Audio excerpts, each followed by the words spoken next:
Welcome to the Gen Cares Powered by Chosen Live podcast, a podcast that brings the community to you. Each week, we feature a guest that will help us stay in the know. We are here every Monday at 8 p.m. on Facebook and YouTube. Be sure to like, comment, and share, and subscribe to our YouTube channel. Now, here's your host, Jen Cares. Well, good evening and welcome to Jen Cares, powered by Chosen Counselors. I am your host, Jen Cares, and the founder of Chosen Counselors, a nonprofit organization that seeks to inspire, motivate, empower, and strengthen individuals and families. As always, I want to say thank you to each and every one of you for tuning in, for liking, for sharing, for commenting, and coming back again. I truly do appreciate each and every one of you. I want to say special thanks to Aaron Harden, who joined us last week.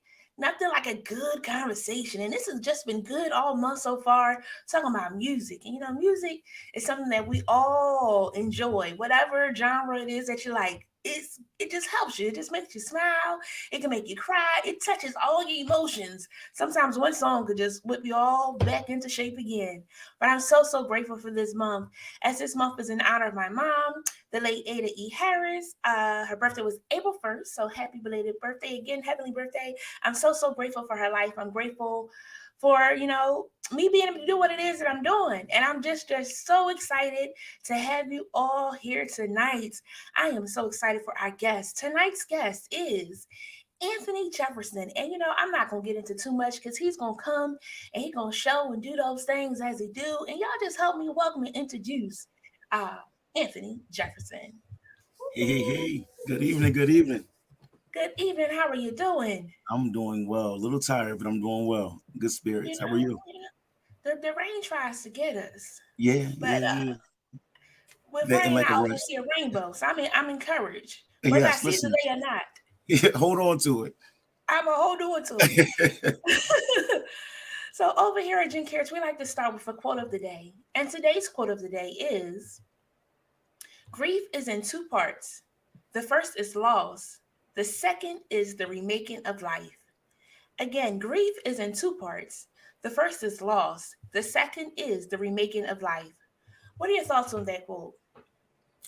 It's funny. We actually just did a grief seminar at the church, and just learning the different aspects of what grief is, and how sometimes we could view grief as death, and it's not simply that. You can grieve the living, and you can grieve something that you feel like you once had, or you can grieve money even. Yes. So it's like it's funny that sometimes you dig into that. No matter what it is, loss is loss, and you definitely have to figure out how to remain, how to live, and how to adjust after. So quite accurate. Yes. And that's a big part and everybody responds differently. I did some workshops on grief as well over the pandemic. And we talking about being in a pandemic was a grief. Everybody wasn't used to staying in the house. Some people lost their jobs. Some people did have no jobs. Some people had grief because they was around their family members a little bit more than what they had previously been Then you want around it to them. be. So Yeah, absolutely. struggle, but that is so true. It definitely is in those two parts of the loss, but also in the remaking of life, because now you have to readjust, you have to re-navigate what you once thought was. But And then sometimes, and so I feel like sometimes grief shows you who you are as well. Sometimes the strongest people have to learn that, it's okay to break. It's okay to respond. It's okay to have emotion. If you're taught to kind of like interact one way, or you're taught to kind of be the strong one, or every family has that one. If you are that strong one, sometimes you can even grieve what you believe that you thought your life would be. So it's like, learning to adjust to with your reality versus what you thought would be your facts. But can we sit there for a second, grieving on what I thought my life would be? Mm-hmm. That's a big one, because God puts us on these paths, and sometimes it's not the path quite how we thought it was going to be, how we thought it was going to feel, how we thought it was going to smell like, taste like, look like, all them senses, but we find out that it is the path that is best for us. Yeah. So it's such as life. You live and you really learn. The older I get, I appreciate that line so much more. Like, you live and you learn. If you let it, it'll teach you. If you let it, it'll teach you. if you let it, our friend here is going to teach us some stuff tonight. He's ready. You see this? He done took his glasses off. He's about to really educate us. Put your seatbelts on, friends. So, Anthony, tell us a little bit about yourself.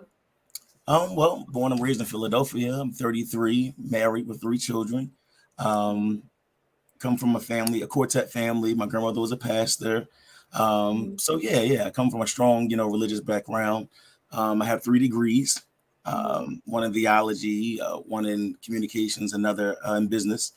So I'm just looking to figure out who I am. I'm in that process now of learning who I am all over again. Not necessarily in grief, so I'm grateful for that, but of learning who I am.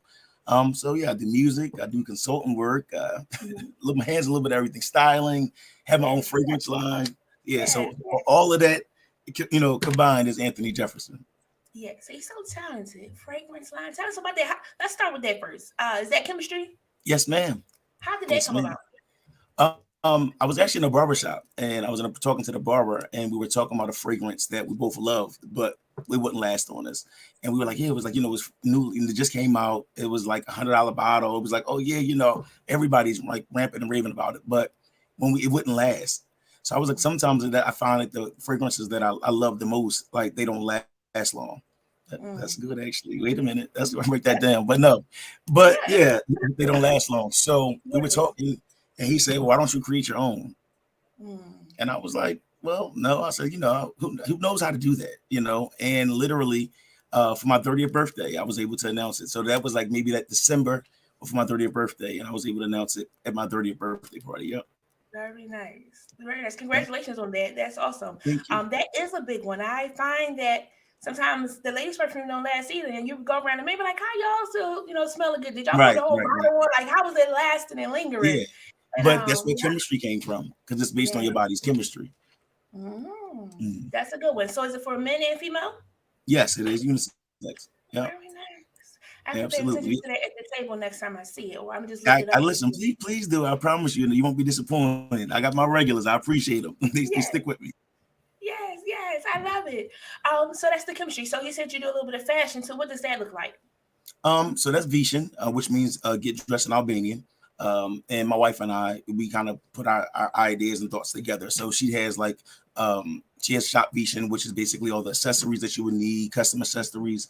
She's getting into custom dusters and some just amazing pieces. So, and I would do the styling piece of it. So I would have the client. So basically we came together, and she brought the name Vishen. So basically meant to get dressed. So basically from everything, a one-stop shop. Yeah. I'm gonna start telling them people that Vishen, get dressed. Yeah, please. That's nice though. Yes. I like that. That's nice. And I like to play on words. Well, it's not really play on words. It's an actual word, but it's also educating us on another word. So a word of the day. The word of the day, friends, is Vishen. Get dressed. Yeah. I love it. So someone else I noticed too when I was looking, and I almost named this show that when I was thinking of how I was going to do it was Chosen, because we're chosen counselors. So how did Chosen come about for AJ? Because David is my favorite character in the Bible. My absolute favorite, which is my favorite my single and my album, The David Experience. So that's great. Shameless plug. But no, so literally, I've always loved David, even as a kid. The story of David. This is on the Psalms period. And literally, I created an Instagram name and I chose AJ Chosen. That's just always been something. That my grandmother would always say to me. She was like, I was like, Grandma, why can't I do this? And why is it so easy for others? She's like, well, baby, you're just chosen. So AJ Chosen, which is basically just my initials, were chosen at the end. And for whatever reason, it's now my name. So yes. I like that. Definitely probably wasn't what you always wanted to hear of being chosen. It's nice to be set apart, but the price that comes with that. Listen, how was that process? Still paying. I am in a season where I don't know if I would be out of that one, but definitely a different season I'm in right now. Just learning what trusting God looks like, and to be completely transparent. It's recent as last week, and I was telling my pastor, I said, sometimes I feel like I have nothing to give to encourage everybody else, whether it's in worship or exhortation. I just don't have it because, I am the drain, I am the pool. So sometimes it's good to kind of step back and, realize and be able to say, I don't feel like I have anything. So, and I'm like, y'all don't understand. I am dealing with some real stuff in life right now. But literally it's just learning I still don't want to hear it. First of all, let's just go back there. I still don't want to hear the whole what you're choosing, because I told God today, I said, Lord, I said, I just need something to be easy sometime. I would just appreciate it, but it's just not necessarily my walk. But I'm grateful because He always, shows me what the promise is. So I'm just waiting on the promise at the other end. But yeah, learning to be chosen is a process that I'm still in. Yes.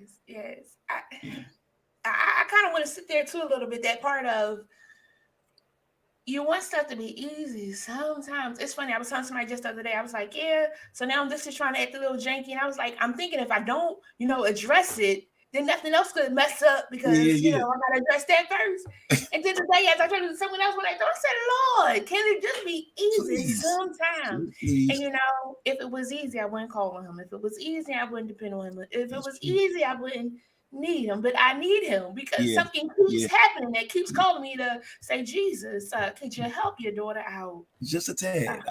I would take I said, Lord, I'll just take a piece. I said, Lord, I just want a piece. That's just a piece. I be asking for the crumbs. Listen, sometimes the cupboard is bare. I mean, bare. I'm like, Lord, is it ever not my turn to learn? So that's where I'm at. Is it ever my turn to learn? I love it.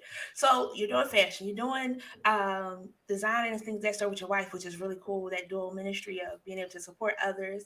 This fragrance line is amazing. What else is it that you do? Did I miss something? What else is it? Oh, then I'm just the other side of the ministry and the music. So that too. So as well as serving at my church, I'm a minister at my church, so that's a piece of it as well, a major piece of my life. But so the music piece. So I'm finally coming out, be officially available in May with a full album, The David Experience, From the Field to the Throne. So so literally I'm really excited about that. You come in May 20th to a night in Noor, which means Black people. So if you come and make sure you have on your black. I don't want y'all to say I don't understand. I've been trying to drop hints. But literally really excited just to be in an intimate space. I'm not one that's big for like lights and action and all that stuff. Like I love behind the scenes. I'm a worker, I'm a server. So I'm looking forward to that event. It's an intimate space where everybody can collectively just celebrate whatever this next phase and transition that I'm going into. Yes. I like it. I had on my list too. Like one was Worship Unleashed coming back, but it sounds like it could be a little bit of vibes of that on this night. Little bit. So I'm excited. So it's gonna be Worship Unleashed on a smaller scale, but the same intensity of worship. But hopefully, send it, Lord. We claiming it. But no, so I did decide that we're going to do Worship Unleashed this year. I really missed it. I didn't realize it during the pandemic because it was nice having a break. Because Worship Unleashed is a stressor for me. Because again, nothing comes easy. It's always a wonderful night, a great experience, an encounter with God, but it's work behind the scenes. So it was nice having it off that first year. But then I was like, wait a minute, I miss it. Like I miss it. And it was always such that was the first thing that I could say I really birthed. It was Worship Unleashed. It was just a night where I was one of worshipers to just come and freely flow. And then it grew to where it was. So so it will be back this year. Yep. Yes. So friends, Worship Unleashed is a night for worshipers to come and just unleash. Yes. And it's funny. I remember just walking in and the lights were dim and things that started. Some people like, why it's dark? And I love the dimness because a couple things. One, when the lights are on, we nosy. We're like, is that cousin Sue? Is that this? Is that that? But when the lights is dim, you're trying to get to your seat. And when you come in, the atmosphere was already set. So you ain't got no other choice but to unleash yourself. Yes. And get what it is that you need from Jesus, because we need something nice sometimes. And in that moment, everything is just beautiful. Like I said, that's my baby. Like anytime somebody mentions anything, they're like, as well, as an unleashed, and I struggle even now not calling a night in Noor Worship Unleashed. Like as I'm saying, I'm like, because for Unleashed, and I'm like, no, that's not what it is. But literally, so I miss it, and I'm excited. So it'll be here, and we'll be in the main sanctuary by then. So we get to really, go ahead and saturate that. But claim that territory. So I'm excited, really, really excited about it. So, and I want to do something different definitely this year. I'm not releasing it yet, but for Unleashed, I want to do something really different where it could really be like, a modern day, almost Terry service, but in worship, in song form. So I feel like that's necessary and it's needed where, I'm very intentional about who I invite, to sing, to minister, because it's not a concert. This is not a concert crowd. This is not the energy that we're going after. And if anybody knows music, a concert crowd. So, that's why I love Unleashed. It's not that. I'm taking a pause for the calls. We got some fans or friends and family that are supporting. We have a hello everyone. Hey, Sister Dicey. And Hey, hey, Mama mom's on. Wanda. I love Mama Wanda since day one. Jeffrey saying, love you, cousin. Oh, okay. And Kenise is saying, hey, Aunt. I My gotta high know who school Jeffrey friends. said. Y'all doing it then? Jeffrey said, God has truly blessed my cousin, and I know my aunt is so proud. Love Come you, on. Tony Kim Harris. I love your songs of praise. Yes, he's anointed. He's Yeah. anointed. So tonight's theme is Count on Me. And when I was thinking of it, so the themes of the nights came from different songs that came to my mind when thinking of my mom and things of the sort. And like, as a parent, you could count on them. And it was funny. I was like, well, which version when I'm thinking of? CeCe Winans and Whitney or Bruno Mars? And like both of them technically still work because like, count on me through thick and thin, a friendship that never end, or if you find yourself stuck in the middle to see, I'll still divine you, things of that sort. So that piece of being able to find somebody or being able to count on somebody. What has been your experience with that growing up of being able to count on somebody who's been there for you? Well, I mean, I've had both sides of the spectrum, but I'll go into the piece where I was. Honestly, my mom, like I was raised in a single parent household, and literally my mom, I watched her put me through private school, like literally, sometimes crying, not knowing how she was going to get tuition paid and things of that nature. So, like even to this day, if anything goes down with any of my kids, my wife, my mom is the one that's like, the point of contact for everybody. So my mom is definitely that person. So like I said, watch her sacrifice immensely, just to make sure that I had things that I didn't necessarily even need at times. To try to even sometimes compensate for my father being inconsistent or in and out. But that just was her heart. She just never wanted me to struggle or me to see the struggle. So that instantly, my mom would definitely be that she's that rock. She's that person. Her and my grandmother, who my cousin was just speaking about, like literally when they said the aunt. So I was grandma's baby, but literally being able to like them two rocks. What's the song? I'm gonna share a picture of you and your mom as well. What's the song that comes to mind when you think of your mom? Honestly, I won't complain. Like she's literally to this day, and if you know what she goes through, she's asked to sing it. So, and I mean, she would be in the house humming it. I'm like, Mom, I'm so sick of this song. I'm tired. But literally, it's funny because now that's like when I'm getting called for funerals and things like that nature. It's like now it's like, oh, can you say I won't complain? Which is funny, but just sometimes like watching her like honestly encourage other families, but really be like going through herself and be encouraging herself. So I won't complain, but always be a song. Like I said, I say, now if something happens to you, if they play that song, no matter where I am, I can almost guarantee I'm gonna lose it. But yeah, like literally, like watching her, like literally minister that song, but like I said, minister to others, but also be like truly speaking to her, like, listen, life is this, but I know that you're still that. So, so it's important to really tap into that place. So yeah, I won't complain. Won't complain. One of my mom's favorite too, along with In the High Place, I Bring Down. No, that's actually one of my favorites. That's one of my. And listen, when I am in the lowest of low, that is one of my absolute favorites. Well, that's good to know because at the end, I'm gonna ask you to like sing a little bit for us tonight of whatever you want to sing. You can start, flowing things. So, and speaking of that, I saw like your mom sings. Were there any other musicians in your family growing up? Like, how did you get into music? Honestly, my entire family, all her sisters, all her brothers. My dad could sing, so yeah. Like I came from like a singing family. My grandmother, oddly enough, was the only one who couldn't, but they said they got it from their father, my grandfather, who I never met. But so like that was they said they got it from him. So like growing up, we had to learn how to hold your note. It wasn't an option, and because it was quartet, it was like you have to be able to hold your part when it's your part. You ain't got sister bro next to you that you can hide the back. Get your part together and make it right.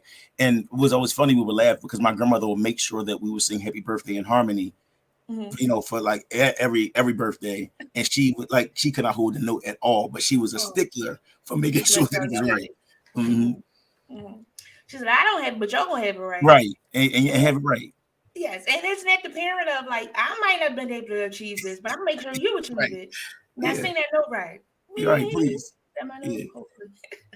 Pretty cool. Awesome. So were there any musicians or was it just singers? Because with the quartet, you do like a little Well, with the family church, you got to learn how to do a little bit of everything. So we hit the drummers. Like, I think, honestly, all of them play drums.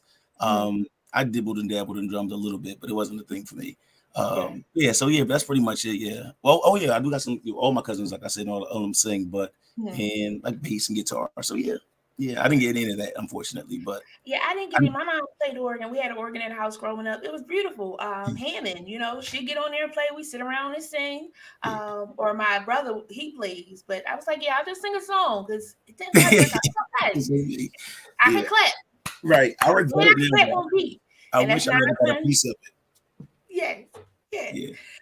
So you got into music because of family and things like that. So quartets, how did that come about? Was that from the Philadelphia area in quartet that y'all were doing that, or what area? The Gospel Pearls. Yep, they were like they still do their thing every now and then. But the Gospel Pearls. And it's my aunts and my cousins. So that's a thing. And that's really like what I came up on. I didn't really come up on like choir music and things of that nature until I started like getting older and visiting my friends' churches and things like that. So appreciating that type of music. But if it wasn't like quartet or devotions that they would call it, that's what I basically came up on. Got it. Yeah. So I actually didn't learn about quartet until I actually moved to Maryland. There was a lot of quartets over on the Eastern Shore side of Maryland, and they get the exciting things that sort. And I was like, okay, can you explain what quartet music is to those that don't know what quartet music is? Quartet is typically consisted of maybe like 4 to 5 people, and it's, I guess you can say, like a southern vibe. But I mean, they've modernized it now with southern vibe, where basically you have your lead and they're driving it, and then they're gonna run it for a good little while, a little bounce. Definitely gotta have that guitar line in there and that bass line, because that's gonna drive you. If it ain't got a good boom boom boom, it ain't you ain't doing it right. But that's pretty much what it is. Yeah, like you hold your little parts. It's like a old school praise team, I guess you could say, for lack of a better word. Yeah. And they have a good time. They get up there, they get the happy, and definitely they're gonna drive. They're gonna drive. Let them find a good hook. Listen, you're gonna sit there. Listen, that or Jesus, they could be there for the rest of the night. The rest of the night. You're talking about a tarry service. They tarry and sing by themselves. I mean, oh man, absolutely. But I still appreciate it. So would you say that your family was your first music teacher, or like how was it when you went to school and taking music classes? How did that go? Well, for sure. Honestly, I never really took music classes because I was too shy to want to be in front of people. So I wouldn't only sing with my family. I wouldn't literally. All this is new. I could sing, but I was like, no, don't ask me, don't pass me a mic. Like literally they would try to, go and show off. Oh, my son can sing the song, or my grandson can sing. No.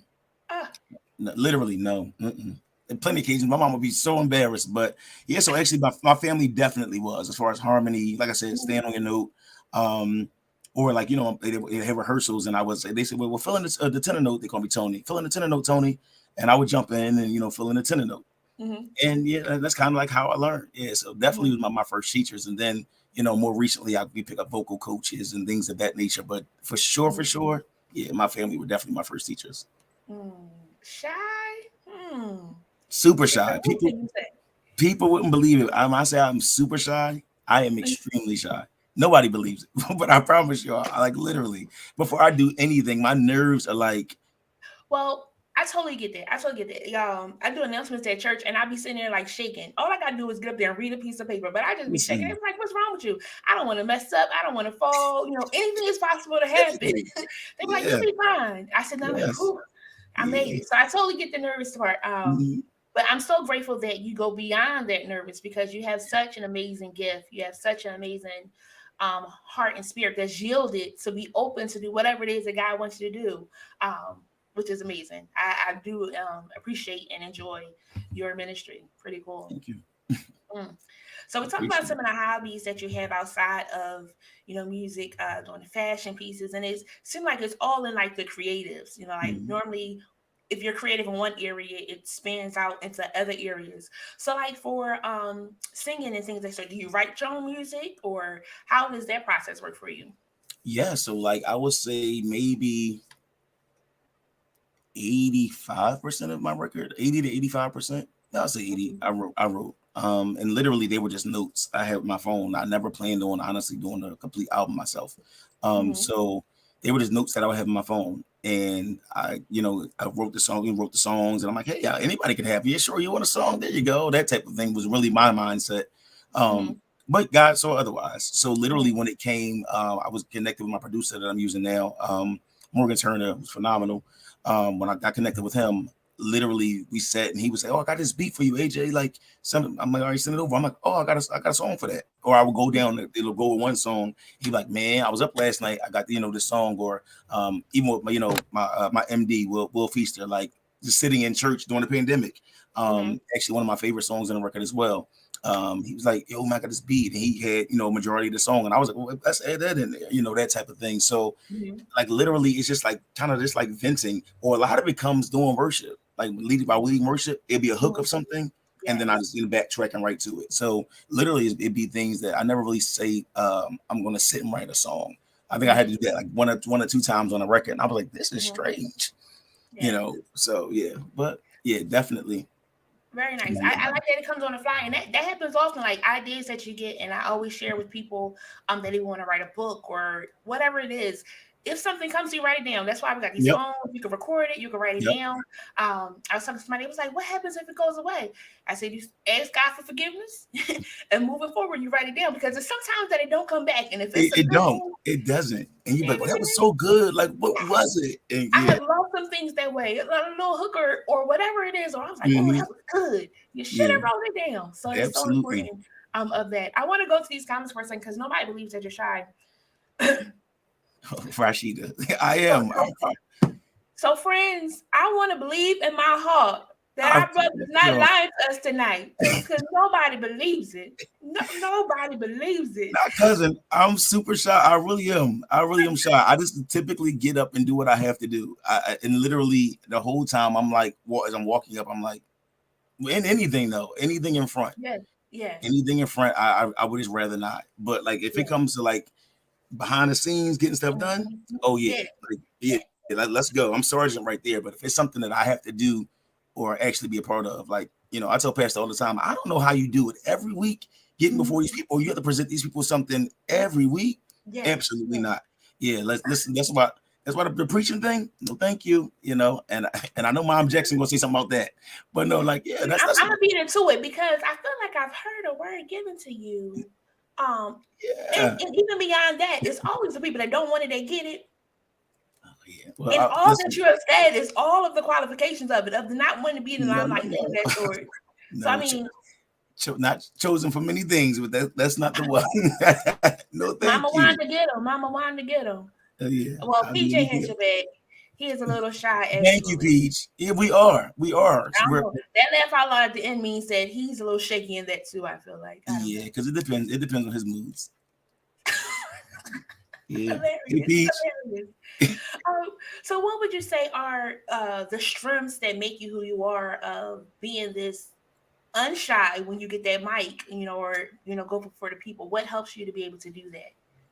Even in the shyness, like how do you push past that? I think it's determination and like really more so like my dedication to excellence. So if I'm going to do it and my name is attached to it, no matter how I feel leading up to it, I want to make sure that I'm going to definitely deliver. Because I never like, I'm one that I don't like being disappointed. I hate it. So it's a thing for me. I don't want to disappoint anyone, and I don't want to disappoint me. So if anything that's connected to me, and if people can trust what you're delivering as a brand of anything, whether it's your brand of your ministry, your brand of your character, I really try to make sure anything that my hand is connected to, that I give it my all. And if I can't do that, it rattles me. So I really think like, my strengths would be like my dedication to excellence, determination. And sometimes my failure to say no, but that's a different story. But all of that. Got it. Yeah. That's a good one. I think a lot of times, people think of branding as one piece, but that's so much more important too, of remembering that your name is on the line. When people see you, what will they see? What would they think? I love the quote, we talked about it last week with Aaron, of people will forget what you said, but they'll never forget how you made them feel. So, so you being able to be present, you being able to show up, even them times when you're tired, you coming forth is like, oh, I really needed it. And you're like, oh, I was so tired, but I'm glad I was determined to not, one, God told me I had to do this. So I didn't give up on him. He didn't give up on me. I got out there and I did the thing. Y'all was blessed. Cool. I'm going to go sit down now and go back in the bed, right? Right. but that's so important. I think sometimes people miss that, and that's like one of the things that we have a conference coming up, and that's one of the pieces I want to highlight of, being ensuring that we are taking care of ourselves and presenting our best foot forward, being authentic. Because you keep on riding the fence a little bit, and tilting, they're gonna Yeah, find out what you are, what you're not. yeah, What do you want yeah. them to know? Yep, absolutely. I feel that's a major piece of it. And I think a lot of times, um, we get like we set ourselves up for like for failure, being in the option of always being scared. I'm not sure. Yeah, there's a lot of things that I've done just unsure, but I did it anyway. And honestly, the times that I didn't do it, I regretted it, and then I hated that carrying that sense of regret of what could have been or what should have been. You'll never live if you never take a chance. So Yes. yeah. Mm. I want to go to the piece of I want to touch that regret, but I want to go to the piece of the strength and being able to say no. People don't find that to be a strength sometimes. Mm-mm. Why is that so important? Listen, I can't speak too much on this because I do a few things that I probably should say no. Not We necessarily all say do. no We to. Like all I'm do. better with it. Mm-hmm. Yeah, but it's like sometimes pushing myself, stretching myself a little bit too thin, to make sure that I'm that person that's there. And then sometimes it's like it's okay to not. I think people who do that have an amazing gift. And it's one that I'm definitely developing. I'm being very intentional about where I am because at the end of the day, again, it's your brand. And one thing my mom always say, well, all you have is your name. So I don't want my name. I don't want my name in every atmosphere. I don't want my name in every environment and Yes. in every mouth, like at all. Yes. So Yes. it's important because if you go to something, that means, or you a part of something, that means you support it. Mm-hmm. So yeah, so a lot of times, yeah, just love. It's a process, though. It's a Yes. process. Yes. And that's what I really want to highlight because it's a process for all of us. Some of us Mhm. do good with saying yes. Some of us do good with saying Right. no. Hmm. It's as simple as you eating something and you shouldn't have it. Yeah. Sometimes we do good, sometimes we do bad. Sometimes you gotta treat yourself, but Listen, sometimes absolutely. you saying no to restrain yourself of no, I can't do that today. I need to really take a moment for me. And that's hard for some people to understand because sometimes it can be a good thing that you're saying no to, but at the time of your life where you are, it's not Yes. a good thing. You got other things to take care of. Yeah. And that's a big piece that sometimes we don't get. Uh, Mama Wani said, "Thank you, Jen. I'm going to be quiet because I see the growth." I'll take it. That's probably the cleanest response we could have got. So I will take it. She's being nice tonight. Yes, yes. Oh goodness. So this is so amazing. I the regrets piece, and I think sometimes people also think, oh, I don't have any regrets. I mean, I feel like it's a normal thing to have regret because it's always something that we wish we would have did a little bit better. Mhm. When we cut somebody off, when maybe we shouldn't have cut them off, and then somebody cuts us off when we ready to go off, it was like, oh, I just did that to somebody else. But let's talk about that too, and regrets and normalizing it. Mhm. That it does happen because sometimes we wish we did do something that we didn't do. Yeah, I think as long as you don't live there, I think regret is good. As long as you don't like live there, I don't. It's one thing to be able to revisit it and learn from it and grow from it. And I think a lot of times, we're such a cliche people at times where it's like, oh well, I don't regret anything because I learned from everything. Mhm. Absolutely, but guarantee, if it's something that I could have alleviated, I Yeah. regret. I regret that. Even if it's something like I said, there's certain things where I feel like, okay, I should have went there, or I should have did that, or shouldn't have gone there, or Mm. shouldn't have done that. And at the Yes. end of the day, yes, I learned from it. I'm grateful and I appreciate the lesson.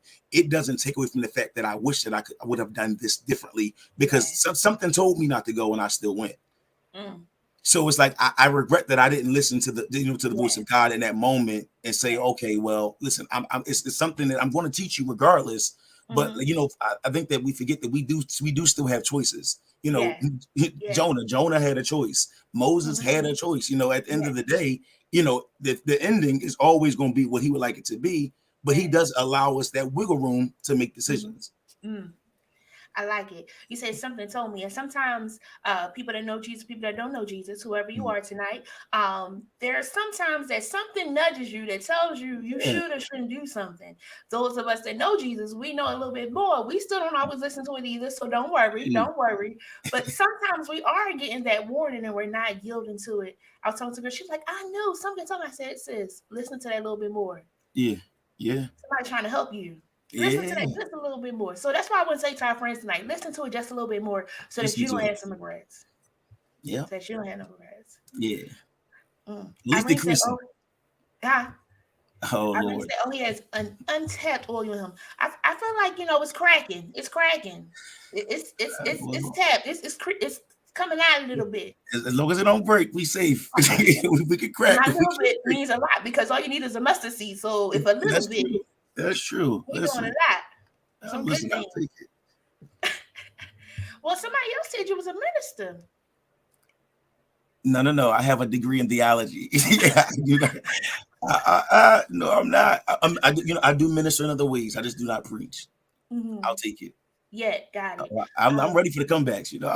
Listen, I done built these. I done built these up over the years. You're right. You don't do it yet. It's all right. It's all right. But it's coming. It's all right. Embrace it. No, thank you. We already identified that we chosen. Yeah, listen, and I believe it. I truly believe it. It's a process. Okay, you shy. You're right. Let me right. I apologize. I gotta be nice to my guest friends. I'll let y'all do the comments. I'll just read them. Y'all do the comments. I can't wait to go back and fully see some of these comments. I'm looking forward to it. What is your favorite part about being a musician? I think the release of it. It's the only space where I don't have to be as calculated. I don't have to be the organizer. I don't have to be the facilitator. I don't have to be, the one making all the decisions and the moves. It's the one thing that just allows me to, when I'm writing, for instance, it allows me to express where I am. It allows me, it forces me to go back and, research this part of the Bible because I like this thing, make sure things make sense and using them in context. You know what I mean? So if I'm writing something, especially with that, it's like, oh, okay, now it leads you to something else. Like, okay, well, that's good. Okay, now that makes sense because a lot of times, like we do, and I say people all the time, understand the word in context of where we are. And I get it, it's supposed to help and edify us, but at the same time, understand where they were. So sometimes you may get a different, you know what I mean, a clearer view of the why. So I like that release of that. And doing like praise and worship, like that's what will always be my favorite. Like the artistry. Like thank God for that. I thank God for the gifts. I thank God for being chosen, to do whatever He decides to do. But praise and worship will always be. Sorry, say it again. I thank God for being chosen to do whatever He wants me to do. Well, musically. Let me clean up. Musically. Let me clean this up. Yeah, please. Musically. Okay. Then we put the period. but yeah, so just that part of it allows me to just flow freely. I don't have to, at one point it was the longest time I would only cry in church because I'm just a strong one. So it was always been my place to be able to just flow. And I didn't know until I was well into my 20s. Like I said, I would never sing in church. I wasn't doing a solo. I would do it every now and then, like, oh, okay, with a friend or so and so. But yeah, so that's why even when my family would even see me like sing now or have events or watch me exhort, it's like, well, wait a minute, it's like that's not like not you that would never said I would never do this. And so I think it's just the freedom of it, just the freedom of it and the release, because it's like I said, most times being the strong one, you carry so much you don't get that. So it allows me to do that. Yes. I like that. It goes to the part of never say never because we never really know what may happen. Because they say give God your plans, He laughs, or things of that sort. But it's amazing how that has turned around, and whatever has caused that turnaround, I want to stand as a witness of saying thank you. I enjoy when you minister. I enjoy when worship leaders minister, and they really just have fun with it. But and they have fun, they're just free with it of letting it go wherever it's going to go. It's like they just moving with the cloud, they moving with the wave, and like it started off as this one thing, but it went into something else, and then it went into something else, and it's like it just flows, and it's just like yes, you just thought you was doing this one thing, and next thing you know, you were just all the way out there, and it was good. Everybody was in it. You was in it. Everybody's getting free. Everybody getting healed because the presence of God comes in, and it's like overwhelming, and it was just what somebody needed that walked in that day. That's my favorite part about worship. Like I love the tracks and all the other stuff because I'm all about good production. It is what it is. I love it, but it's something different about being able to really like like flow in the spirit, and then have that moment. Like everything has its place, you know what I mean? But have that moment, because you never know. It's been things that I've witnessed, being in a certain place, and just literally the Lord dropped something on somebody, and they just literally just reiterated it and keep, and flowing. And this is what I needed to remind me of where I needed to be, or being in a place of, in a position of worship, and the Lord says, okay, well, this is the song that that I thought that the Lord told me for this week, and then literally like this, the spirit will like shift completely in a different direction, and it really be like what the church needed at the time, or whatever the people, the congregation needed, wherever you may be at the time. So it's nothing like that. And people's like, that's what I needed, because it's not so much to build me up, but it's like I'm grateful that God will use me for that, because I've been in that position where I just needed it. So yeah. Can we talk about that to those that are praise and worship leaders or aspire to be praise and worship leaders? They may listen to this or hear this or be able to share this with somebody else, because in worship, sometimes we are stuck in a box. And we don't have to be stuck in a box, because sometimes God is trying to do something else, but it's like, no, this is how we was taught. It has to go like A, B, C. Right. And sometimes God is trying to do A, X to show you that I got an N for you. Come back to B, go to Z, show you what's coming. Then that's C, D, E, F, G, H, I, J. But because I saw Z, I know that it's better coming. How was it so easy for you to go in that and flow in that? Or was it a process to get there? Definitely a process, because it was, like I said, because I was so intimidated when I started leading worship in my previous ministry that I was at, Bethel Northeast. Like, that was the first time that I think that I was ever like really in front of people, or having to get song lists together and things of that nature. It wasn't something that I was interested in. And they asked me for God knows how long, like, yeah, do you sing? Because we felt like we were just saying. I'm like, nope. I would go and leave every week. I didn't want to serve anymore. Because like I just didn't want to serve anymore. I wanted to go and just be fed. I just wanted to go and be fed. I said, I leave refreshed every week. I worship with the people. We're good. That's all I wanted. And then God told me out. But yeah, and then I was there for almost 7 years, I believe. But yeah, so I think it was definitely a process. It was weeks that literally I was on my way to church, and I would say, oh my God, I'm about to just say I got sick or something. Like I don't know what to do. I don't know what to say. Like, where am I going to go?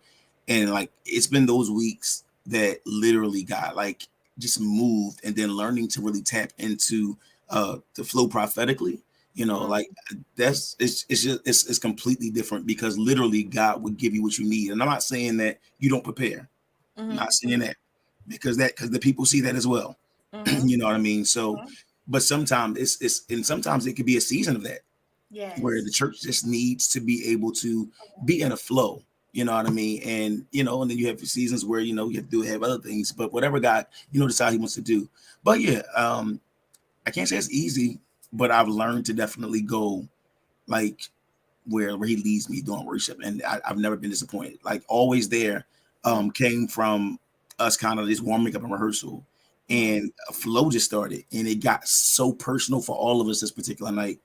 It just was like, okay, well, one of them write it down moments. Yes. And that was in a rehearsal all of 3-4 years ago. I didn't, it was just something we would do that we would enjoy, like, internally. And now it's like, it's one of my babies. But yeah, so yeah, it's a process. So many good parts. The first one I want to talk about is the part where you didn't want to serve anymore. Because growing up in church, I've been there, you've been in church, you see so many different things, and sometimes you really just need to be filled. I went to an event one time, and they were like, come on, you're not big. I said, sometimes it's not about me doing anything. This ain't even my church. I'm just here to get something because I need something. Right. And let's talk about the part of the balance of that, because sometimes you don't want to serve because you do need to be filled.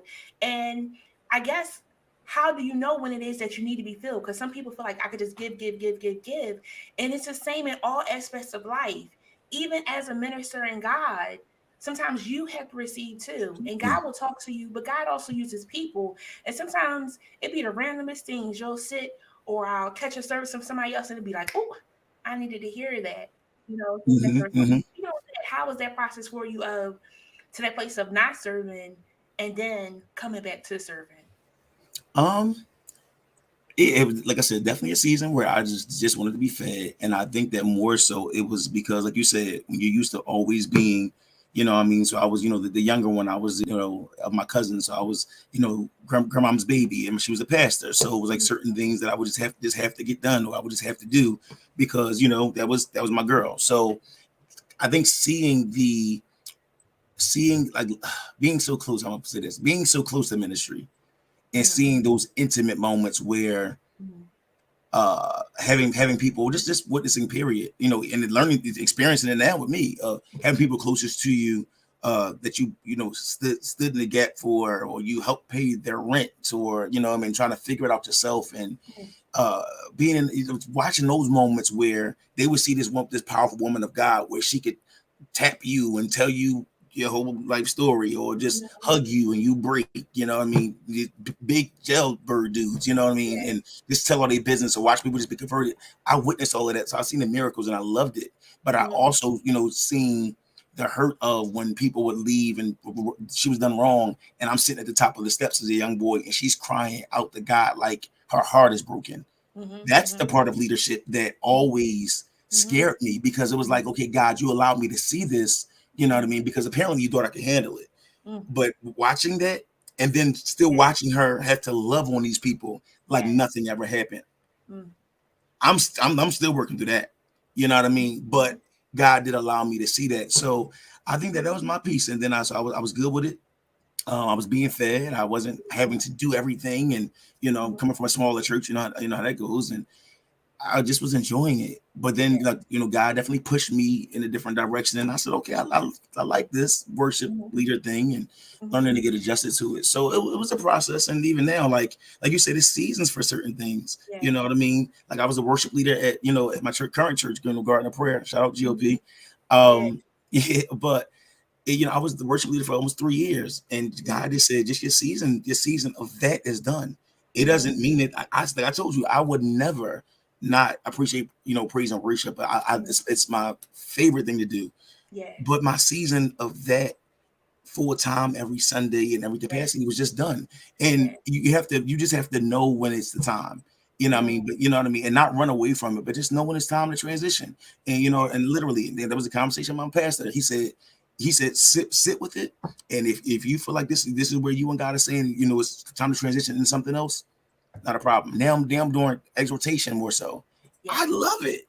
And I was like, because after I sat down, I was like, oh my God, I'm going to miss praise and worship so much. I've been doing it pretty much the last 10 years of my life every week. What else do I do if I'm not doing that? Well, trust me, God found things to do. You find things to do. So, but now I do exhortation, and I love that, being able, because I'm still engaging with the people, I'm still leading them, but just in a different capacity. And I love our praise team. You know what I mean? So it's just about just knowing when your phase of that is up, and being honest with you and whoever you're connected to.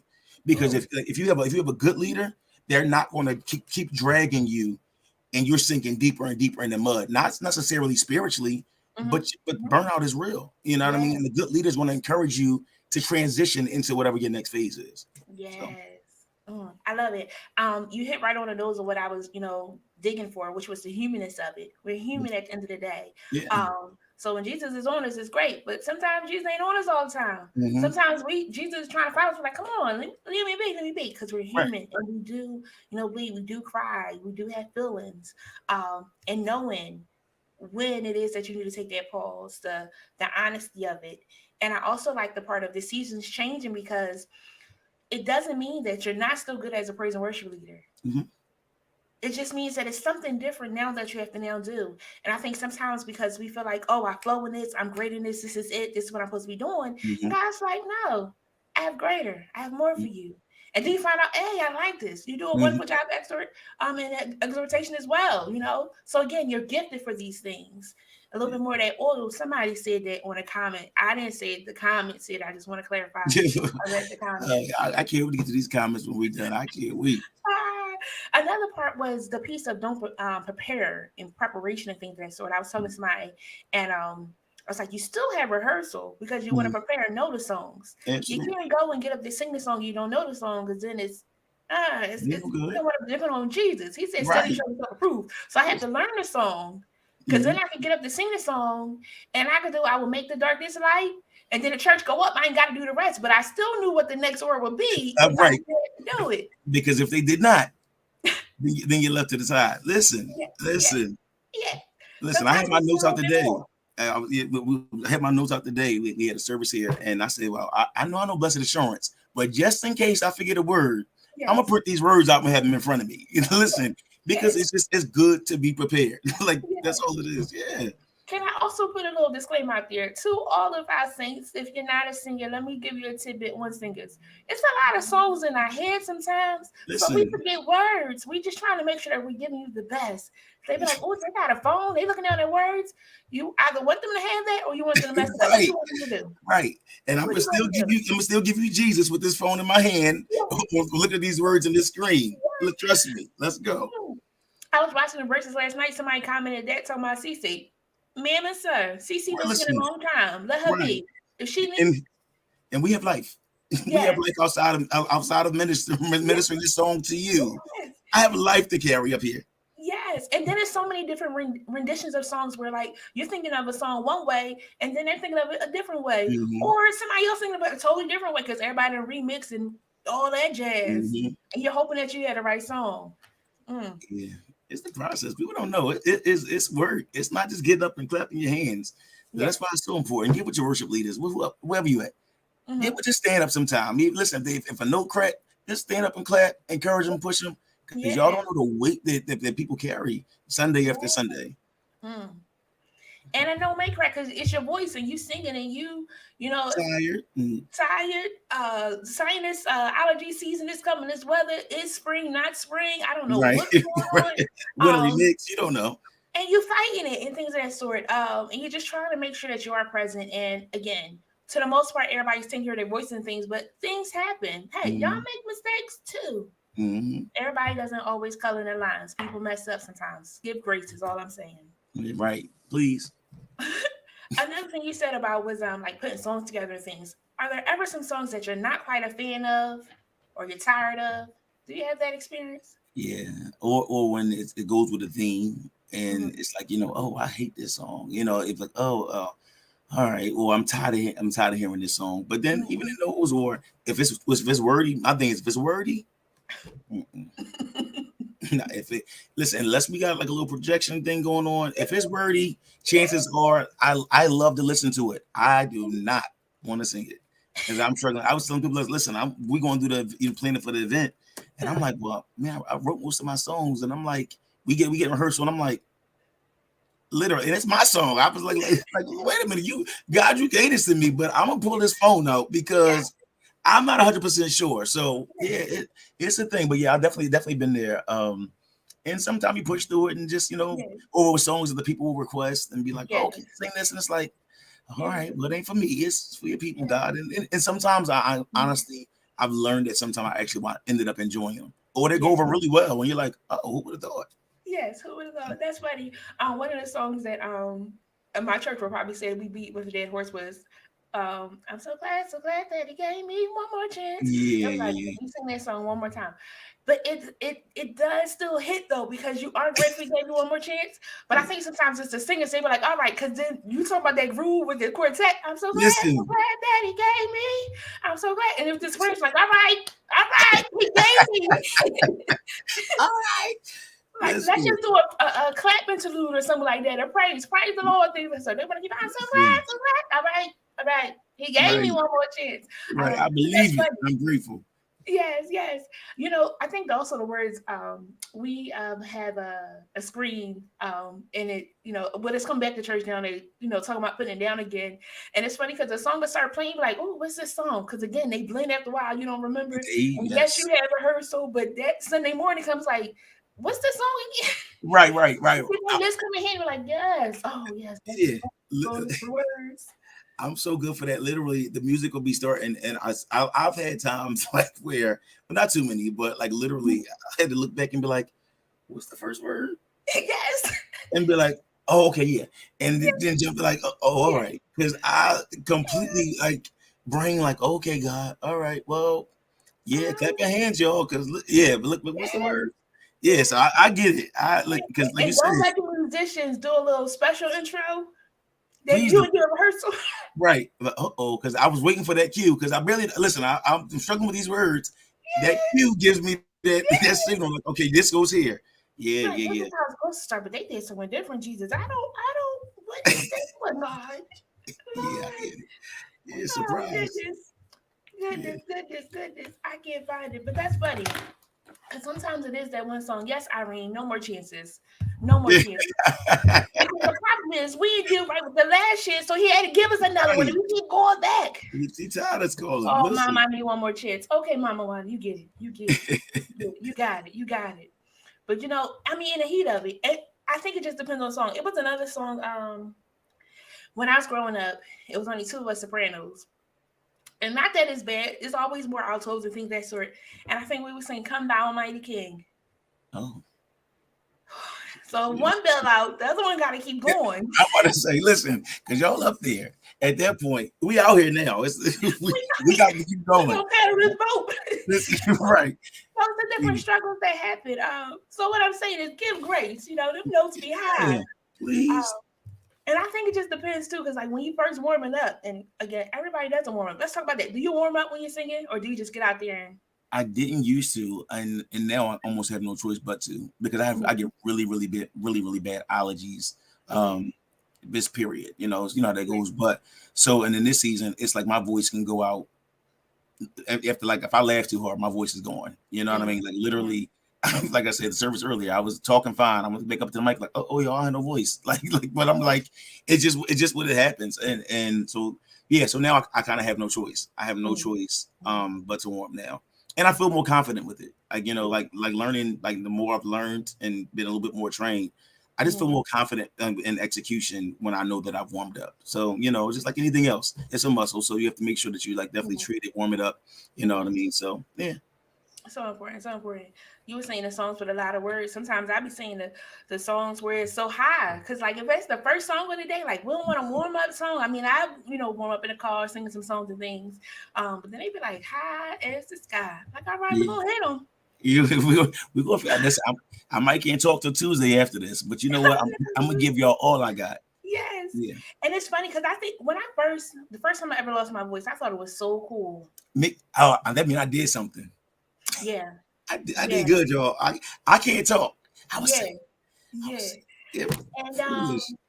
And then they sung a song. I was like, dang, that's my jam. I can't sing it. It stunk. Yeah.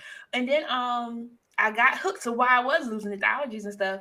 But then now when I lose it, I just be like, oh my gosh, this is the worst. Yeah. And my brother told me, you sound like a man. Mind your business. Mind your business. It's just keep going. And you do some throat cold and all those other things. Yeah. Try to get back. But I also embrace those moments because sometimes it's a season too where you just kind of be quiet. Mm-hmm. And when we don't know how to be quiet, he makes us quiet. Yeah. Now it's not always spiritual like that. I'm not trying to be deep, but I'm just saying sometimes. Yeah, right. There, I'm sorry. Sometimes it does cause you to like calm down, sit down for a second, and it's good. Yeah, it's good. Yeah. So I appreciate it, but I just hate it because it's not many things that I do that I don't have to talk. So yeah, I hate the raspy. Sometimes I'm pushing. It's like, oh gosh, yeah, but yeah. And it comes at the worst times. I was working with Kula and I was in court and I was talking, like explaining, and the lawyer, bless the lawyer's heart, I can't hear you. Everybody turned and looked at her like you could tell she ain't got a voice. Right. Like right. The court clerk gave me a Ricola and things. I'm like, thank you. I'm like, no, I ain't got no voice. Like, ma'am, how you gonna go? Right. Come on, let's talk about this youth and let's keep it moving. With this case, yes, I know how it could be. It's not that anybody wanted to lose their voice. It just happens sometimes. Right. It's not a good feeling if you ever had it. Yeah. I mean, it's cool, but it's not cool. Right. The first time it's cool. After that, nah. Once you learn that, especially if you plan on keep like continually using it. Yes. It's like, oh, this ain't fun. Yeah. This ain't my daughter loves when her voice is hoarse. She loves it. Oh. What does she love most about it? I don't know. I have no idea because she don't sing. Probably because it just sounds different. You're not a singer yet, you mean? She's a beautiful voice, but she's like me. She's almost worse than me, worse than I am. Oh, she has a beautiful voice, but she will not. Oh Lord, worse than you, and nobody already believe you. So Lord, yes, she is me in a little female body. Do you think your children would do anything in the music world? Well, you guys again are creative in so many different areas. What areas do you see them looking into or being interested in now? I don't know. I think if my children want to do something in ministry, it won't be within the spectrums of like normal ministry. Like to me, like my oldest son, he's a barber. He has his own little sweet situation going on. He's 19. And literally it was important to him, and he wasn't much of a talker coming up. So it was important to him when he got his own space that he had sound conversation with his clients. That was something that he said that the previous barber that we went to, something he didn't do and he wished he did more of. You know what I mean? I was like, well, but you're not a talker. We live together. Like, you're not a talker. So, but I listened to him have different conversation and talk even with his friends. And I'm like, this is ministry. Yeah. So, you know, and honestly, and then, you know, like my youngest daughter, I don't know what she's going to do, but she's definitely a seer. Like she can, and she'll just say it. And then you be like, well, wait, what? And she'll be like, oh, nothing. So she's definitely a seer. And then I think that definitely if my middle son, he's into like karate and he loves that whole culture. So I think maybe he'll do something definitely within arts and karate. So at the end of the day, like having like whatever we do, having like a whole campus of whatever it is, you know, because ultimately it's my desire to have like, you know, like kind of like not a group home, but like a rehabilitation space, you know what I mean? But in a different form where you can come and just be transformed in different ways, whatever that way is, we have somebody there for you. So to me, that's a different level of ministry to be able to draw people in, not just a song or not just the word or just, you know, actually living and doing the work. So that's what if anything, that I would definitely see it all in that. Very nice. Very nice. And the cool part or the important part of it is that when you see it, you want to like continue to help it to grow. You want to water it, cultivate it, and things of that sort. It's very nice. It's like, wait, I live with you. You don't talk. What? Yeah, right. You're just not that kid. But literally, and even now that he cuts my hair, and now I'm going in, I'm like, son, some days I just want to sit here. I don't really like, but he has the deepest conversation, but it's such good conversation. It's like, you're 19, like what? So, but yeah, like literally, like, great kids, so I'm grateful in that area, but it definitely like shocked me that he was so impressed with, that's his thing. So definitely is ministry, because you'd be surprised how many people don't get to really have those conversations. Yeah. Like you say, crying in church and things that story. It's other places that you can have those emotions and feelings too. Yeah. Obviously, where you feel those, but to be able to sit in that chair and kind of like cut some hair off, therapeutic, cut some things off and shed some, feelings and gain perspective. Clean yourself up. Yeah. You walk out feeling dapper, like, hey, I can do this. Transformation. Transformation. Listen, I get it. Who are some of the music greats you look up to? Oh man. So I absolutely love John P. Key. I'm a huge fan. He just so creative in so many ways. Andre Couch, like major. Like he has this one clip on YouTube that literally he's like at Benny in church, and they're like it's super old. And he tells a story about how he got into ministry and how his father got into ministry. Love it. So I blast that, sometime when I'm cleaning up. Who else do I say? I love Quartet. I'm gonna say this. So like Shirley Caesar, or them. Yes, I'm big on Mighty Clouds of Joy, Canton Spiritual. So that's what I came up on. So I love all of that. But yeah, I love people who just like basically get free with it, get creative with whatever it is that they do. So I appreciate like just good music. Like I like R&B, gospel, or jazz. I absolutely love music. Yes, and normally music. Those that are in music really enjoy all genres. And, absolutely. The consensus is it's not normally really a favorite song. It's like a great playlist, right? A collection of songs in that rotation. Sometimes I'm like, oh, this Jen. The next song is fun, because you like music. So the feel good music is on one. You need to get pumped up is on another one. You need a worship and cry is on another one, and it gets your life together. So yeah, just being versatile in all genres, because you'd be surprised. I was listening to. I never forget. I was riding in the car listening to "Without You" by Usher and David Guetta. I'm like, I can't live without you. The simplest things. I said, Jennifer, you gotta stop it. But again, whatever it is that you need, you can find it in a song. Absolutely. The simplest songs, whatever it is. I was listening to a song today. It said, "I want to die." I said, "Oh no, the blood." I'm gonna kick this off. So again, be careful. I don't know what that song was. It got caught up in my shuffle. I said, no, this is not my playlist. It's somebody else's playlist. I was trying to learn new music. I can't learn new music. I gotta stick with what I know. Yeah, well, this ain't it. Not this here. That ain't it. I got some things to do. Just roll. So if he rolls, I gotta leave. Right. This is going against you. Yes. So again, finding out whatever it is that brings you joy of that collection of music. What is I'm not allowed to play my playlist. Go ahead. Which say it again? They don't let me play my playlist. They always see my playlist is too worshiping. So like for drives and stuff like that. So nobody ever, if anybody ever rides me on the road, they'd be like, "Aunt, we know we're not playing your music." My singers even say like, "Oh no, like turn your playlist off." My wife, like nobody lets me play my playlist, so I only can listen to my playlist and roll myself. Oh, so sorry. Yeah. But sometimes it's not good to do that when you're driving. That's true too. That's true. But I be vibed out. Like as long as it's got a little bop in it, not all worship music, but I'm like, come on, dog. Like this ain't really fully worship. It's got a little bop to it, but because you get a couple of criers in there, your eyes be like, I can't see, and it ain't raining. You gotta be able to. I've been there and pull over a few times. Yes. I used to do it a lot. Definitely in my college days, we used to always pull over on the side of the street. God, thank you, shouting. I was like, they think we crazy. We just love Jesus. Grateful for Jesus because he got this. Yeah, listen. One more chance. See, look, you said that thing just works. Can't go wrong with one more chance. Like, it just works. It just works. And that's how it works too. Like the songs where you're not totally like the fan of, it be something like you said. Sometimes it just be right there what you need. Yeah, absolutely. What is the best advice you've received or words of wisdom you've received to continue going on in your gift and what it is that you do? Actually, it's just to be confident in the gift that he gave you.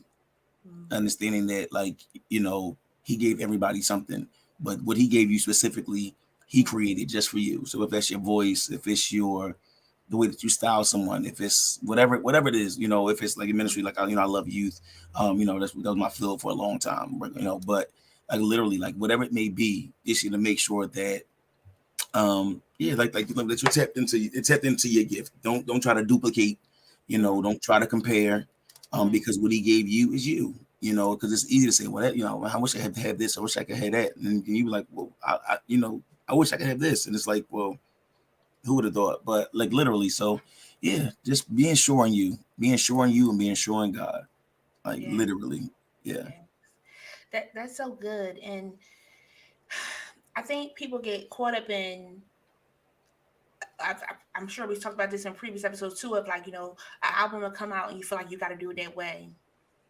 If that's not your way, you can't do it that way. And that's you me. Gotta put your own little unk on it, and we good for doing that anyway. But we was joking about, Richard Smallwood, how he don't really play that. God bless you, Richard. Listen, and I listen. Most of them songs I can't hit no way, so we good. And listen, I'm okay. I'm all right. Listen, no gripe here. No gripe here.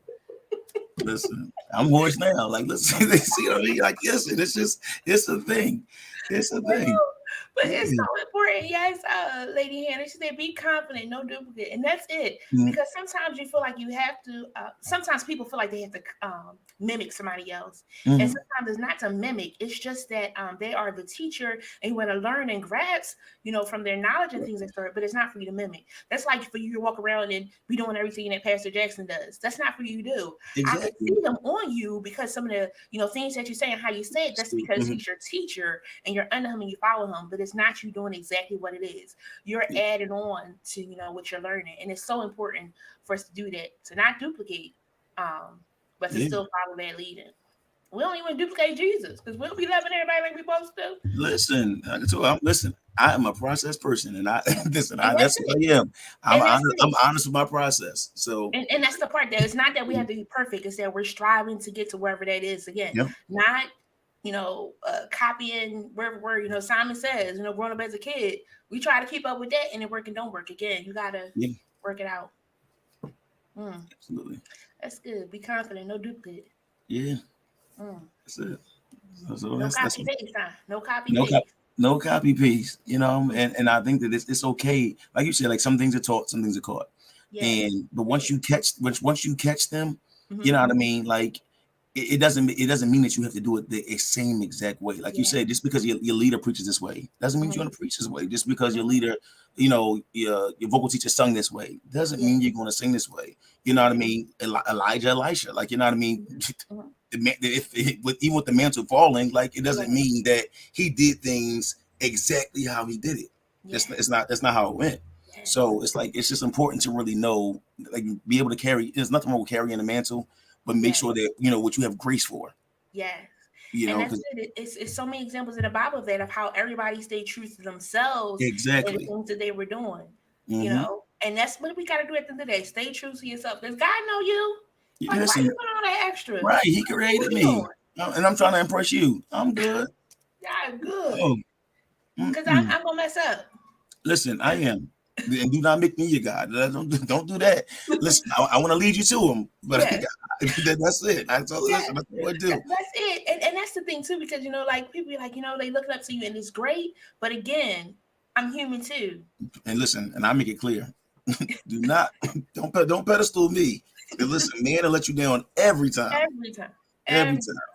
even on my good day. Listen, I didn't read it that way, and you did. I apologize. Listen, and I'm good for it. Lord I help was me. in a restaurant the other day. I saw someone. I said, God, you made me this way. You did this. Like, God, and then somebody else at the table made a comment. I said, look at Jesus. He didn't want me to mess up. He asked you to say it. God, I thank you. But you know, it happens because like thoughts do come to our minds. But again, sometimes we sharing more than we got to share. And sometimes you can't keep it.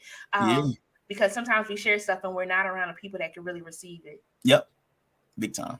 Yep. And then they take us and drag us and things of that sort. Oh, but no, sunshine, you was he and ha with me too. Mm-hmm. So really good discernment in that as well, friends, of how much we're sharing. Yeah. Listen, love your kids. Yeah, this was actually I was in rehearsal about 2 years ago, and I had wrote this. I was on my way to rehearsal, and I was in one of those comparison stages of ministry. You know, the artistry piece of it. Worship leading is my baby, so I ain't never worried about that piece. But like the artistry piece of it, trying to like step into that, into that zone. Mm-hmm. And the words were, "God, I'm sorry for thinking the gift that you gave me was not good enough." And it was like, wow, like how ungrateful is that? You know what I mean? Like somebody mute that wish that they could sing a song or wish that they can hear this melody how you hear it. And here you are complaining because in your mind, you're not good enough for this. So this song, and when I say it's like literally, it's one of my favorite things just to listen to. It didn't make it on the album because it didn't fit the theme. Because I was like, I have so many songs, let's put them all in. I would have had 25 songs on it. Had nothing to do with each other. I was going to ask you that one. All right. Yeah. So are you releasing that one maybe in the future? I don't know. I love it though. I do love it. Mm-hmm. Yeah, so I do love it. So I would love to do something with it. But yeah, it's like the gift you gave me is not good enough. How ungrateful. It's like somebody giving you $50. You say, well, I was expecting 100. How horrible is that? Yeah. It made me think of giving the 5 coins to the person and one person buried their coins and do nothing with, but somebody didn't double. And again, being and was proud that they brought back the same amount. Yeah, and was proud. Mm-hmm. It's like, look, I held on to it. I ain't spend it. I ain't steal from it. I ain't do. And God's like, no, I wanted you to use it. You see what I mean? You see, and that's what I tell people all the time. And people say, oh, because church is not a business. It is. Please understand. Because Jesus was a businessman. He was a man of both of the ministry and the marketplace. I say it all the time. Yes. We have to be more intentional. Not saying that everything's business where he can't flow, he can't move. Right. But it's, there's lights that the church carry. There's people on staff. You have to do business well because that is an example of ministry. He was a person of order, a person of intentionality. You know what I mean? Like you have to think about it. Like he was a man that listen. No. You were supposed to go out and do something with this. You're supposed to do the work. Yeah. Multiplication is in the Bible. Yeah, like it's not just about being fruitful. You know what I mean? It's not just even with that context. It is not just about reproducing children. Yes, it's about growing and investing and toiling, like tilling. You know what I mean? Come on, it's like you got to like really tap into these things. So yeah, so so good. Anthony has a concert coming up. It's sold out, so I'm not really sharing it. I did get my ticket. I didn't get a VIP, but it's okay because I'm in the building. That's all I need. So it's gonna be everywhere. It's gonna be everywhere. Jesus not gonna just be in the front. He ain't gonna be in the corner. He gonna be everywhere. What is a song on your heart where you sing a snippet for us? Can you sing a snippet for us? Do you got your voice? I'm trying to think. Well, it's a horse, but I'm trying to think what we could do. Something from the album. Oh yeah, I could do Love the Way, Always There. Yeah, I could do that one. Okay. You want it now? Yeah. You going now? All right. Love the way you love me. Love the way you care. I love the way, God, you love me. So glad you're always there. So glad you're always there. Yeah, that's my baby. So glad he's always there. I love the way he loves me. Because if we really are honest with ourselves, listen, we couldn't even tap into deserving it. Same thing. We couldn't even tap into deserving it. So undeserving. Yeah. I saw The Passion of the Christ in undergrad, and it was funny. It was me and four of us total in the room watching it, small room. And he's like, y'all don't go off, and things that sort. But when they get to the scene of him carrying the cross, and when they get to the scene of him getting beaten, and him being nailed to that cross, tore me up. I said, I ain't never got to see that movie again. But what I took away from it, he did all that just for me. Mm-hmm. I love the way you love me. Yeah. Love that you're always there. Yeah, and it's a line in the song, and I say, I think I'm grateful for the portion of blood that you said just for me. So just this thing about, over 2,000 years ago, the fact that you saw me. Yes. So if it was a drop, a teensy bit of a droplet, that had Anthony Jefferson name on it on 4/18/22, specifically for me. What I need you to carry me in or carry me out of, carry me through, keep me in.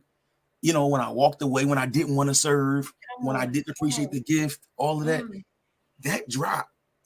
And you still made a conscious decision, knowing, like you said, when we spoke about the regret piece of it, knowing what the outcome is going to be. You saw that you were going to bless me and I was going to mess it up. You were going to bless me and I cursed you.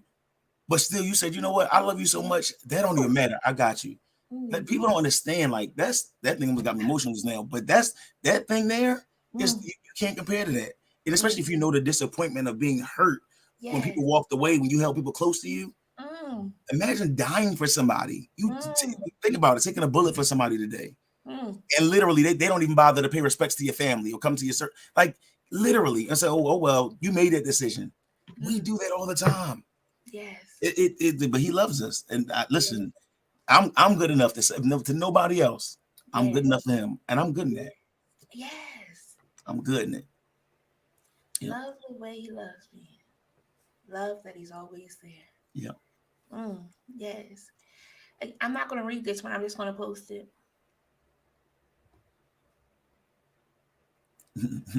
No, ma'am, you do not hear a sermon. I think my friends would beg to differ. God bless. You seen that? You see somebody else? Oh, that's my wife. I know. Yeah, she does that from time to time. She's just playing, guys. She's just playing, guys. She not. Yeah. I love it. This was really good. I do appreciate you joining me. I am so excited for what's yet to come. I'm so grateful that you're not shy in it as much anymore and that you're going forth in the ministry because it is blessing so many. Friends, be sure to tune in. Well, if you can't go to concert because it's sold out, he'll have another one, or he'll do a worship unreleased. He said unleashed. He said it was coming back. If your church is having something, I'm sure he's booking and taking some assignments to spread the word because he's not shy no more, y'all. Let him use his gifts. We love the way God loves us. We love that he's always there. So good. What's something that you want us to walk away with? Just be sure in him. And I'm not going to be deep and say that I'm all the way there. But just be sure in him, be sure in your gift, be sure in what you heard. It's sometimes it's not about what he tells your pastor. It's not about what he tells your best friend, what he tells your spouse. Be sure in the God that you sing about. Be sure in the God that you preach about. Be sure in the God that you serve. So we say, you know what I mean? Get to know him. Like Like, and not just on those sense, like get to know Jesus. Like, no, like really understand how he operates and how he moves. Like, learn to be intimate, and that's where I have to get back to that place. I was like, God, like we're still in relationship, but it's not enough intimacy, So that's really where I am. Like, I'm not talking as much. Like I said, I'm being very intentional, even more intentional, about where I'm going in my mindset of where I am, because when you get into that place, your spirit is kind of open, so, and the attacks are going to be real.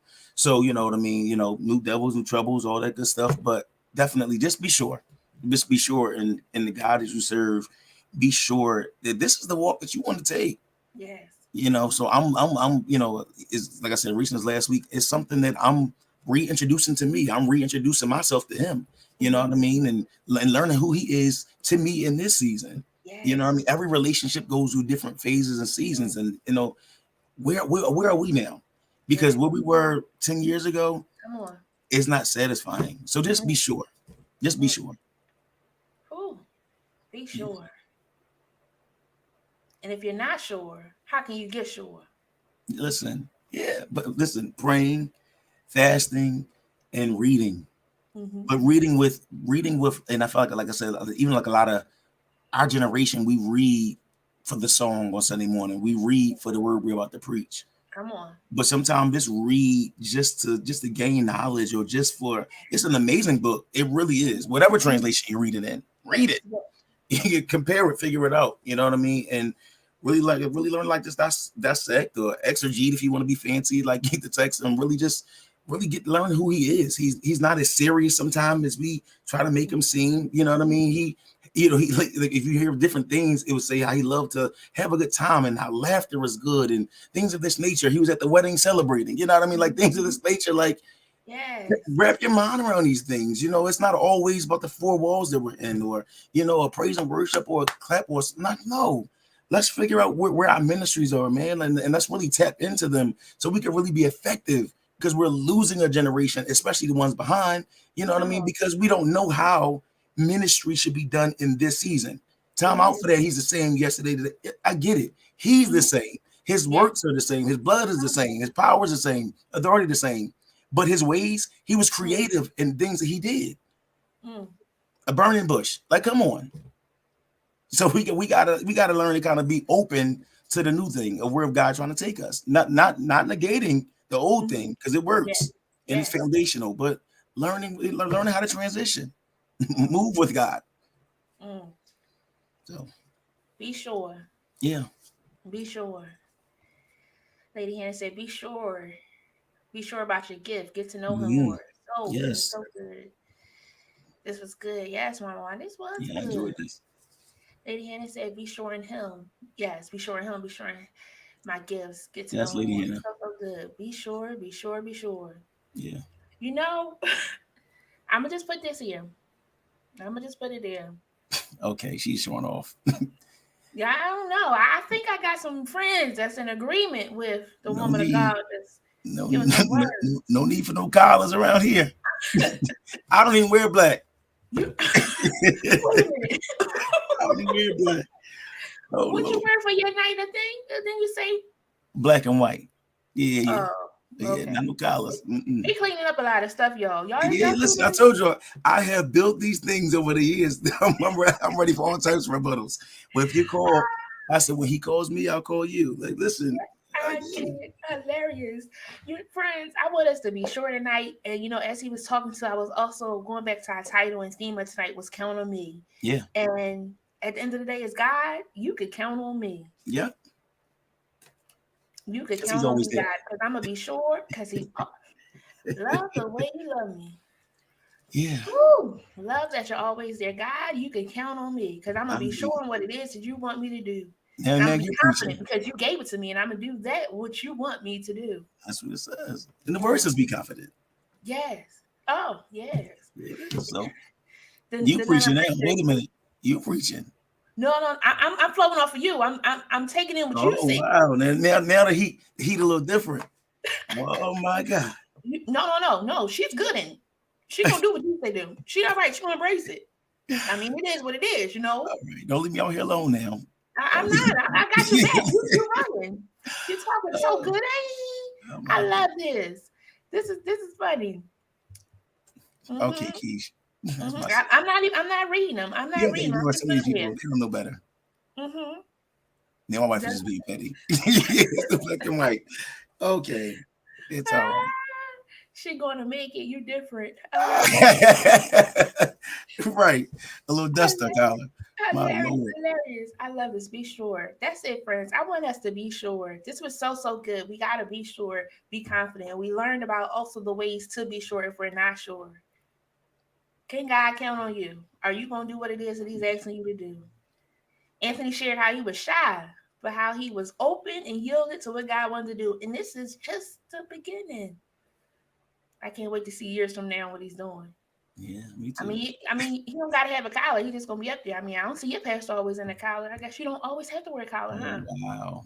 I mean, y'all are throwing bullets at night, fully loaded. It's all in love. Jesus, love. I receive it. This has been amazing. It's been amazing. I'm so honored to have been asked. This was great. Awesome conversation. Yes. I thank you again so much for joining us. I thank you for our closing thoughts. Friends, I want us to be sure. And be sure to follow what Anthony is doing. Again, his most recent concert that's coming up is sold out. But guess what? More are on the way. I'll be sure to share it because I want you to go because it's going to be a good time. Yes, Lord. It's going to be a good time. So thank you again so very much for joining us. Thank you for having me. It was amazing. Yes. Oh, awesome. Tonight we had the amazing Anthony Jefferson. I'm not going to say nothing else. Y'all did all y'all comments. I'm going to let y'all be. Yeah, I'm going to just say I'm in agreement. Amen. Don't forget our quote of the day. Grief is in two parts. The first is loss. The second is the remaking of life. And friends, the first is loss, but that second part in remaking of life, be sure that, hey, I'm going to hang on in there. I'm not going to give up. I'm going to keep going until I can't go no longer. Friends, be sure to join us next week as we will close out this month's theme, Music of My Heart, with Tamika Bird for One Sweet Day. It's going to be good. And I am so excited. This month has really been good. Just talking about music, talking about just the joy of some amazing things. But guess what? I also want you to know what we got coming up in May. First, we have a day of empowerment. It's going down Saturday, May 14th from 11 to 3 at the Canvas Center. It's going to be amazing. I will be releasing all speakers on Wednesday. I am so excited. If you're able to, please do come. It's going to be amazing. We have vendors. We have food. I wish it could be free, but everything can't be free. I got to pay these other people. I have paid them. Help me to be able to be a blessing to somebody else because that's what it's all about. This is a fundraiser. And if you can come, please do come. If you can support, please do support. But check out what we got coming for May. Well, hey there, chosen friends. Join us this month as Jen Cares presents our May series, Help a Sister Out. Beginning on Monday, May 2nd, we will have Amina Maybank for our S to the Third Power episode. We will then have Gary and Anna Marie Warren on Monday, May 9th for our I Do But Not Yet episode. On Monday, May 16th, we will take a pause for the cause to celebrate life. Happy birthday, Jen. Wishing you a fantastic day as you so deserve. Then join us on Monday, May 23rd, as we will have our Shatterproof episode with Dr. Tasha Wilson. We will then close out on Monday, May 30th with Dr. Chandra Williams for our Head Start episode. As always, tune in on Facebook or on YouTube by searching Chosen Counselors on Mondays at 8 p.m. Be sure to mark your calendar and tell a friend as this Gen Care series is brought to you by Chosen Counselors. Oh, friends, it's going to be good. And guess what? They helped the sister out. I'm the sister because I'm embracing a new year life and I like to reflect on the year and we're going to do it together next month. So again, join us next week. Thank you so much for joining us tonight. And guess what? The word that I want you to walk away with is what? Be sure. I'm not going to say nothing in y'all comments. I'm going to let Minister Anthony Jefferson check them out later. I took on my own self. This was too fun. I love you all for real. Thank you so much for joining us. Until next time. See ya. Friends, we thank you for joining Jen Cares this week. Be sure to follow us on Facebook, Instagram, and subscribe to our YouTube channel. Unable to watch us live? Be sure to find us on your favorite podcast platform. You can also visit our website, chosencounselors.com. That's chosen with a Z, so that you can stay in the know and most of all, never miss a show. If you found value in this episode, we'd appreciate you sharing it with a friend. Most of all, be sure to tune in for our next episode next Monday at 8 p.m. right here as we specialize in bringing the community to you.